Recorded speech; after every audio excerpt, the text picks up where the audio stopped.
En exclusiva para la radioactiva, la palabra de Lea Kovensky. Hola, ¿qué tal, Octavio? ¿Cómo estás? Hola Lea, buenos días. Ante todo, muchas gracias por sumarte a la radioactiva y bienvenida a esta entrevista. No, gracias a vos por preocuparte y ocuparte del tema. Así que si me permitís, quiero hacer una breve introducción para que la gente sepa con quién estoy hablando el día de hoy y arranco con las preguntas. Dale, ok. Bien, les cuento a todos que la invitada del día de hoy es la señora Lea Kovensky. Ella, el día del atentado a la Embajada de Israel en Argentina, que fue el 17 de marzo de 1992, se encontraba trabajando en el edificio y justamente fue una de las tantas sobrevivientes, aunque también este atentado dejó a 22 muertos y más de 200 personas resultaron con heridas. Así que Lea, cuando te parezca pertinente, arranco con las preguntas. Dale. Bien, justamente hacíamos mención recién que trabajabas dentro de la embajada. Quería preguntarte cuál era tu cargo específicamente en ese momento. En ese momento yo era secretaria del agregado militar. Nuestra oficina estaba en planta baja, casi en la esquina de Arroyo y Supacha. Y nada, me encontraba ahí en ese lugar, ¿no? Seguro. Y ni siquiera te hubieses imaginado que iba a ocurrir algo tan semejante, me imagino. No, sin embargo, sabés que esa mañana, cuando estaba entrando a la embajada, tuve una sensación rara, algo que me decía, algo malo va a ocurrir. Y nada, no supe con qué asociarlo ni con qué, cómo entenderlo en ese momento. Y después, bueno, nada, cobró sentido, ¿no? Seguro. Fue como un presagio, podríamos decir así. Sí, absolutamente, absolutamente. Yo creo que había como nada, estos atentados son preparados con tiempo, tienen su estrategia, tienen su logística, tienen su preparación, así que evidentemente algo había en el aire que yo percibí en ese momento, pero que nunca lo hubiese asociado a un atentado, ¿no? Lógico, vos sabés que en este ciclo de entrevistas de la radioactiva pasó un sobreviviente de AMIA y me decía que justamente yo cuando le pregunté lo mismo, ¿vos pensás que esto podría haber llegado a ocurrir o que se iba a dar? Y me dice, sabiendo lo que fue el antecedente, que fue el atentado a la embajada, uno hablaba del tema, pero como un hecho aislado que podía llegar a darse, pero a veces en medio tono de broma, porque dice, si pasó una vez, ¿por qué no pasa dos? Y lamentablemente sucedió, ¿no? Entonces, a veces uno cuando tiene esos presagios, viste, es mejor como que darle importancia a eso. Parece mentira, pero quizás algo es como que tenemos un sexto sentido que va más allá de todo. Sí, sí, no, yo creo que lo tenemos una sensibilidad y tenemos sentidos ultra desarrollados que no lo sabemos todavía trabajar ni darle la importancia que tienen, ¿no? Pero bueno, pasó. Y vos decís, pasó, pero son más de 30 años y lamentablemente la palabra justicia se ve que no está en el diccionario. Quería preguntarte justamente esto, ¿no? ¿Qué implica para vos? Más de 30 años y que la gente siga manifestándose, ya sea en redes sociales, en marchas, en reuniones, porque seguramente que gente de la embajada que trabajaba o que trabaja hoy en día también hace alusión al tema todos los 17 de marzo. Entonces, ¿qué significa para vos que tanto tiempo pasó y todavía la justicia no llegó? Mira, yo siempre digo que eh, yo trabajé mucho haber sobrevivido, haber salido de entre los escombros, lo que significó eso en mi vida. Pude trabajarlo, pude profundizarlo, pude entenderlo a nivel personal y eso me dio la fuerza para continuar con mi vida tener una vida digna y alegre y con proyectos y mirando hacia adelante. Lo mismo le pasó a la mayoría de las familias y de los sobrevivientes, ¿no? Tanto aquellos que perdieron sus seres queridos como aquellos que, como yo, sobrevivimos al atentado, cada uno a su modo, a su tiempo, con su estilo, logró salir adelante y logró rehacer su vida. Pero hay un agujero enorme, que es el de la justicia, que ese ninguno de nosotros lo puede llenar, salvo, en este caso, la Corte Suprema de Justicia, que es la responsable de la investigación y que es la responsable de encontrar y de buscar y de ajusticiar llevar a la justicia a los culpables, a los que permitieron que acá se lleve a cabo el atentado, porque hubo un informe que salió hace 2 años de los que realizado por inteligencias, por institutos, por oficinas de inteligencia de otros países, tanto de Israel como Estados Unidos, como europeos, que han logrado identificar quiénes fueron los responsables en el Líbano, en Irán, la gente de Hezbollah que llevó a cabo, que organizó, que programó todo esto. Pero falta la pata local, que es la que permitió que esta gente entre, que esta gente pueda hacer lo que hizo e irse, ¿no? Sí, seguro. Y justamente si nos situamos en lo que fue el atentado en sí, vos recién contabas que estabas en la planta baja, cosa que no era un piso, si querés, arriba, o quizás un lugar en los que si podía haber más escombros, porque se vendría abajo el edificio, sería más difícil salir.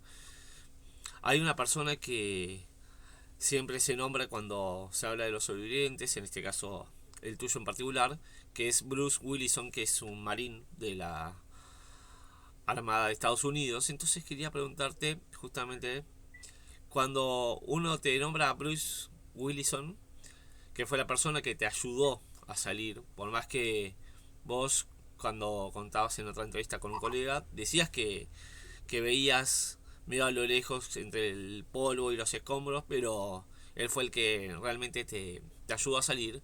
Quería preguntarte qué lugar ocupa dentro de tu vida él hoy en día. Mira, en principio yo salí de la embajada sola. Yo no pude incorporarme y pude encontrar, después de buscar, pude encontrar por dónde salir. Y cuando estaba ahí en Arroyo y Supacha, en la esquina, después de haber salido de la embajada, él apareció que estaba haciendo un curso de perfeccionamiento de idioma. Hoy en día ya hace muchos años que no está en el ejército, es un civil en Estados Unidos. Él había llegado a la zona cuando escuchó la explosión y estaba ayudando a los que estábamos afuera. Él fue el que me levantó en andas. Yo estaba descalza, estaba lleno de vidrio y él me ayudó a llegar a un lugar donde después de ahí me llevaron al Hospital Fernández. Así que Bruce es un hermano de la vida, es una persona con la que por supuesto sigo en contacto con él, con su familia, los he conocido. Así que bueno, la vida te saca y te da y te permite, a través de, lamentablemente, estas circunstancias, conocer personas maravillosas que de otra forma nunca hubiese conocido, ¿no? Claro, o sea, a veces de lo malo podemos sacar algo bueno dentro de todo, entonces. Siempre. Bueno, bien, eso es lindo porque ahí como que nos volvemos a reinventar, ¿no? Diría. Sí, siempre se puede aprender y siempre se puede salir, sí. Y vos recién hablabas del tema de salir y de volver a intentarlo o volver a hacer lo que a uno le gusta. Sé que tuviste que volver a trabajar mucho tiempo, no te diría, sino más bien al poco tiempo. Es más, creo que si no me equivoco, si no es al día siguiente, a los pocos días de lo que fue el atentado, porque la embajada provisoriamente estaba funcionando en otro lado. ¿Cómo fue el después de volver a trabajar? Sí, en realidad no tuve, necesité volver a trabajar. volver a encontrarme con mis compañeros, con mis amigos, con mi familia, ¿no? Volver a abrazarlos, nos abrazábamos mucho, estábamos todo el tiempo como tratando de sentir que el cuerpo del otro y la vida del otro, ¿no? Después de haber pasado una circunstancia tan dura. Y fue raro porque era volver eh, con la ausencia de los que no estaban, fue volver con la ausencia de los que estaban hospitalizados y que necesitaron tiempo para recuperarse. En realidad, todos los que sobrevivimos finalmente volvimos, no fui la única. Todos a su tiempo, después de haber pasado cada uno los procesos que tuvo que pasar, volvió y juntos volvimos a levantarle la embajada, ¿no? Juntos volvimos a levantar a la embajada de Israel, a darle de vuelta el lugar que para nosotros como Estado tiene que tener, y a su vez cada uno de nosotros trabajó en volver a reconstruir su vida, ¿no? Totalmente. Fue un proceso en conjunto que hicimos. Qué bueno eso, porque creo que ahí es como que la unión hace la fuerza, ¿no? Como si vos volvieron todos a trabajar, pero obviamente que algunos más golpeados que otros, en el sentido de que quizás a algunos le cuesta más volver por el hecho de que quizás a algunos es como que todavía no lo asimilan, ¿viste? En ese momento, y hay otros que dicen, bueno, sí, pasó esto, pero bueno, es cuestión de dar vuelta a la página y seguir adelante. Sí, pero además es, es muy difícil que alguien que no estuvo ahí eh, te pueda comprender en los momentos en los que uno ve algo y llora, o como que era importante entre nosotros volver a hacerlo, por nosotros y por nuestro futuro. Es muy difícil de entender cuando alguien que no pasó por esa circunstancia, era como difícil volver a la vida cotidiana de la gente, los problemas cotidianos, después de haber vivido semejantes circunstancias. Así que el apoyo entre nosotros era fundamental en esos momentos. Sí, entiendo. Y justamente recién hablabas de la palabra apoyo, ayuda. Sabiendo que pasaste por semejante hecho, algo no menor, ¿pudiste contar con ayuda psicológica o alguna organización para decir, bueno, la verdad que necesito canalizar esto porque por más que vos decís, sí, estaba trabajando, sucedió esto, volví a trabajar, pero bueno, adentro de uno la cabeza sigue dando vueltas? Sí, no, por supuesto. En mi caso yo lo sentí como fundamental. Yo ya venía en terapia, pero en ese momento hicimos durante 3 meses una terapia grupal con una persona maravillosa que nos supo contener y nos dio ese espacio de poder catasear y llorar y enojarnos y reírnos. Y después, bueno, cada uno continuó con lo suyo. En mi caso, 2 años la embajada me pagó mi terapia, y después, bueno, yo la continué por mi cuenta, y bueno, cada uno a su tiempo, ¿no? No todos hicimos todo al mismo tiempo, porque cada uno fue encontrando la necesidad de hacerlo o no, de acuerdo a sus posibilidades, ¿no? Sí, sí, entiendo. Justamente porque yo creo que la ayuda psicológica va más allá de todo, o sea, en estos casos puntuales se necesita más por el hecho de que me parece que al ser un hecho que tuvo cierta notoriedad, que fue tan problemático, como decíamos en privado, para coordinar esta entrevista con la radioactiva, acá no es que pasa por el hecho de ser de un país que no es argentino o que sea por otra religión. Yo creo que todos necesitamos quizás pedir ayuda o necesitamos ayuda cuando es necesario, y más con eventos como este que tocaste en voz particular, sobrellevar, ¿no?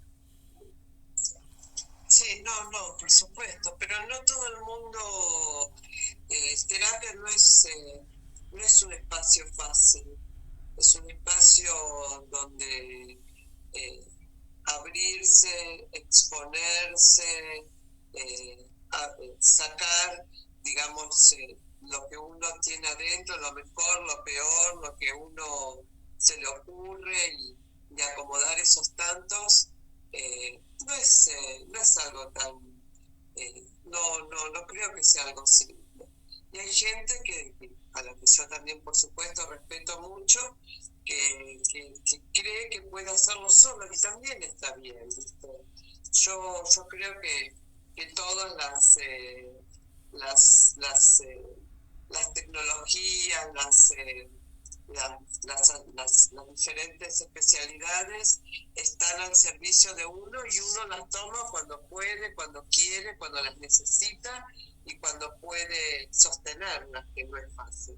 Así que eso fue un camino que cada uno recorrió de acuerdo a sus posibilidades. Y fue bueno porque, por otro lado, eso no quitó de que dejemos de estar y de sostenernos y de escucharnos. O sea, había ese espacio entre nosotros donde podíamos encontrarnos y hablar de estos temas. Y hoy en día, muchas veces cuando nos volvemos a juntar, el grupo que trabajábamos en aquel entonces, con los cuales sigo en contacto,